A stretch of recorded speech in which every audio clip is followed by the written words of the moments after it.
There's one more contrast, though, I want to make between David and Jesus, and it highlights again how great our God is and that he would send his son to be this Messiah. Watch this.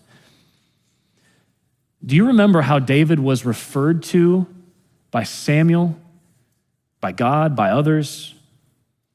What was kind of his catchphrase, his title? It's 1 Samuel 13:14. It says, "The Lord has sought out a man after his own heart." Remember that?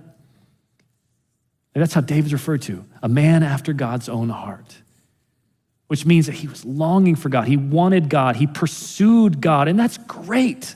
It's an example for all of us. We should be men and women who our hearts are after God, like want him, long for him, love him.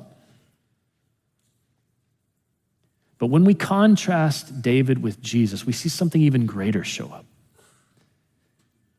See, David merely had a heart after God. Jesus, though, was God's very heart. Right? David had a heart after God, yes. He loved God. He wanted God. He had a heart after God, yet Jesus was God's very heart in the flesh. He was God's heart. He was God's heart in the flesh. Listen to what Colossians 1 says. In Jesus, all the fullness of God was pleased to dwell. That means everything that's in God and is in Jesus. Like, don't miss this. What we're seeing here is that like John 1 says, the Son of God took on flesh and dwelt among us. That means Jesus did not lose divinity in any way. He just added on a human nature to his divinity. It's not like 50-50, half human, half God. He's 100% God and 100% man.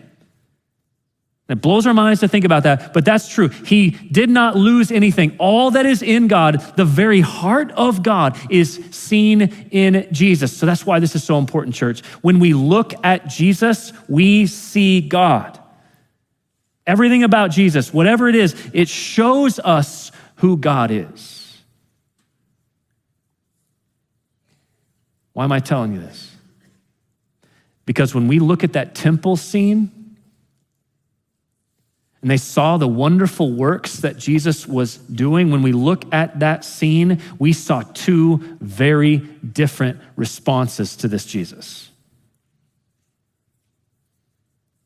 Did you notice, right? The chief priests and the scribes, what'd they feel? They were threatened by this Jesus. Instead of repenting, they doubled down, got frustrated, and ultimately led the charge in having Jesus crucified just a couple days later.